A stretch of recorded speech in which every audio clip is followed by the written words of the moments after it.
Hola a todos, soy Mónica Hacha, dietista, nutricionista y tecnóloga de los alimentos.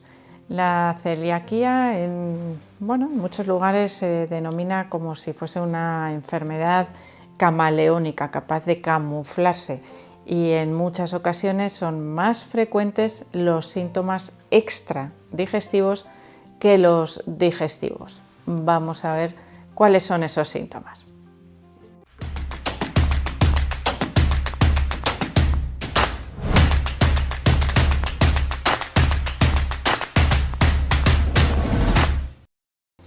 Cuando se sospecha de que existe enfermedad celíaca, una celiaquía, muchas veces nos basamos en la clínica, ¿no? En eso que ocurre a nivel digestivo, es decir, inflamación, algún déficit nutricional, por ejemplo, que pueda estar relacionado con la absorción a nivel intestinal, gases, dificultades para digerir los alimentos. Entonces, bueno, pues en función de lo que nos cuenta el paciente, pues sospechamos que pueda existir esa enfermedad celíaca y se realizan las pruebas necesarias, pero no siempre aparecen síntomas digestivos asociados a la celiaquía, y eso dificulta enormemente el diagnóstico, porque generalmente no se busca esa celiaquía a priori, sino que se van buscando otras posibles causas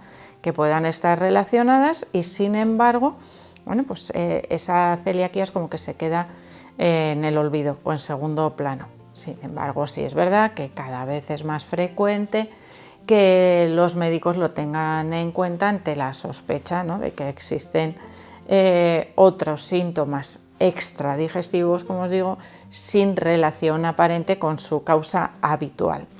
Y os voy a poner varios ejemplos de causas o de estos síntomas extradigestivos que nos podrían orientar hacia las pruebas necesarias para el diagnóstico de la celiaquía, cuando especialmente los pacientes no responden al tratamiento de ese síntoma o de la causa habitual de ese síntoma. Bueno, parece que os estoy hablando así como un poco en trabalenguas. Vamos a ver un caso, creo que el más fácil de entender. Por ejemplo, la anemia.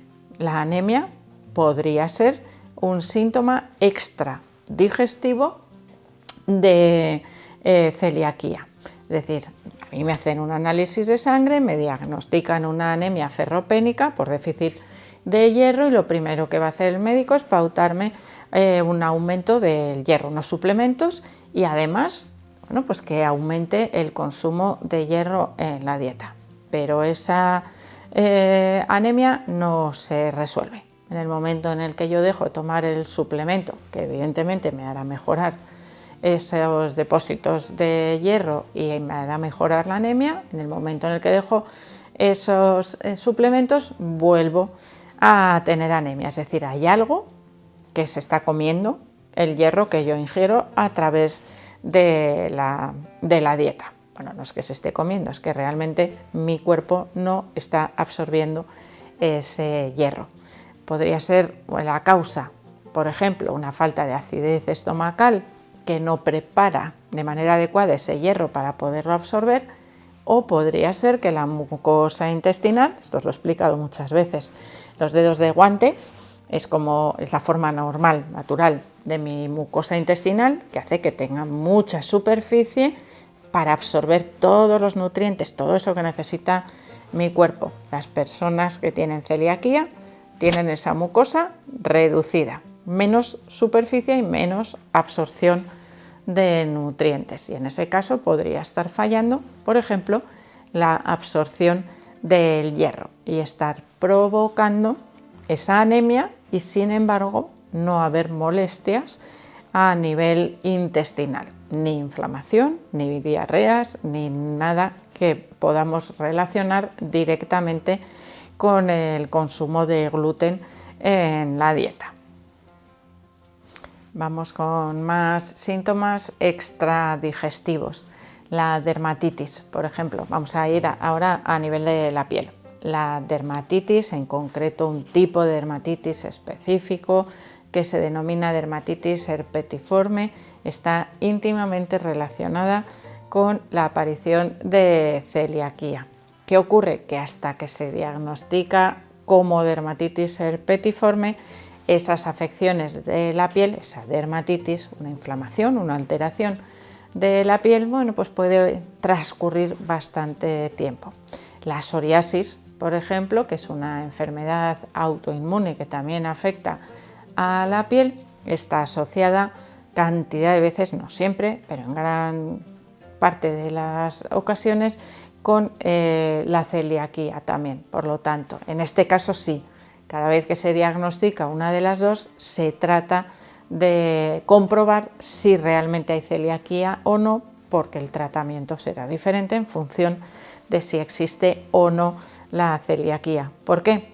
Porque en el momento en el que retiramos el gluten, recuperamos toda la función intestinal normal. Generalmente, si la psoriasis o la dermatitis están asociadas a la celiaquía, se resuelven al mismo tiempo, por lo tanto, no requieren otros tratamientos adicionales. De esa manera, el tratamiento ya veis que sería sencillísimo. A nivel neurológico, hay algunas enfermedades, una de ellas podría ser la migraña, que están relacionadas también con la celiaquía. El porcentaje de personas que tienen celiaquía y migrañas es bastante elevado. ¿Qué ocurre? Que muchas veces el síntoma principal es la migraña y si no se asocia a la celiaquía y esa persona sigue consumiendo gluten, ¿qué ocurre? Que esa migraña no se va a resolver nunca, ni siquiera con los tratamientos convencionales para resolver las migrañas. Por lo tanto, retirar el gluten de la dieta va a colaborar o va a ayudar a mejorar, incluso a evitar completamente esas migrañas. Ya veis cómo a veces es como la pescadilla que se muerde la cola. Si no lo asocio a otra cosa, igual no consigo nunca una buena eficacia de los tratamientos. A nivel neurológico también podría aparecer ansiedad, depresión asociado a la celiaquía, bueno, es decir, como síntoma extradigestivo de una persona celíaca que no tiene aparentemente síntomas digestivos, algo que nos debería hacer investigar un poquito más cuál podría ser la causa. A nivel ginecológico, la celiaquía se ha asociado a un alto porcentaje de infertilidad, tanto en hombres como en mujeres. No es algo exclusivo de las mujeres, de manera que afecta de alguna manera también a la regulación hormonal y a la síntesis de gametos femeninos y masculinos en el caso de tener una celiaquía no diagnosticada.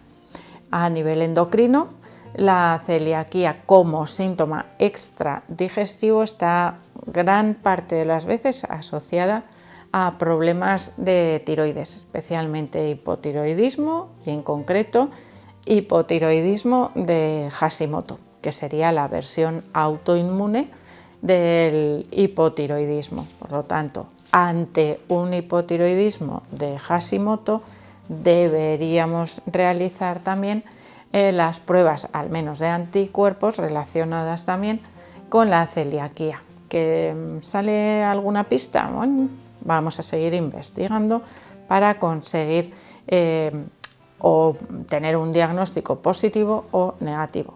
Que por cierto, en algunos casos, y esto es de más difícil diagnóstico, la celiaquía no es la enfermedad que causa todos estos problemas, sino que es una sensibilidad no celíaca al gluten, que se resuelve exactamente de la misma manera, eliminando el gluten de la dieta, pero no se producen esos problemas característicos típicos de disminución de la mucosa intestinal con tanta evidencia como en el caso de la celiaquía. Pero como os digo, síntomas extradigestivos también asociados a esa sensibilidad no celíaca al gluten.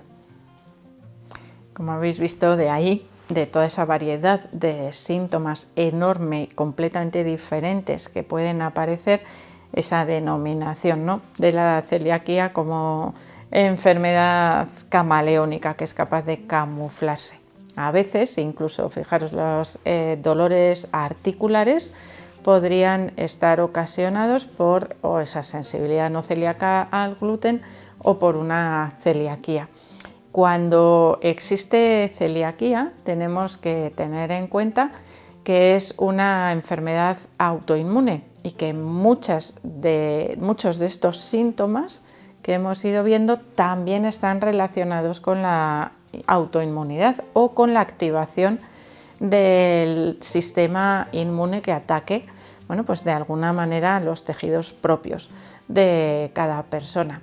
De manera que si nosotros conseguimos detectar esa intolerancia, sensibilidad no celíaca, celiaquía al gluten y lo retiramos de la dieta, es que la mejoría para la salud de la mayoría de las personas es enorme, porque estamos eliminando aquel componente de la dieta que es el que está causando el daño en múltiples lugares.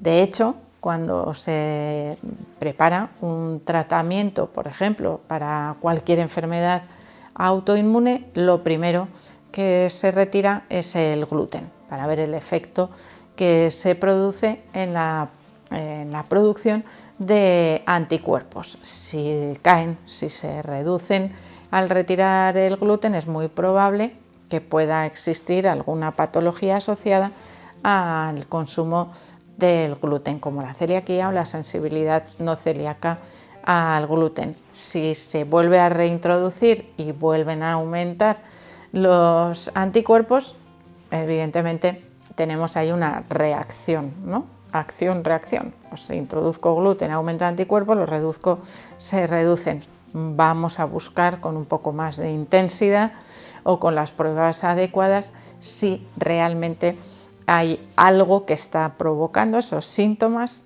extradigestivos. Por lo tanto, debería estar siempre en nuestra cabeza esa sospecha, ¿no?, de una posible alteración en el metabolismo que no tolera el consumo del gluten y que genera, pues, ciertos problemas de salud, algo importante. Así que espero que os haya gustado el vídeo, por supuesto que le deis al like, no dejéis de suscribiros al canal y espero seguir viéndoos a todos en los próximos vídeos.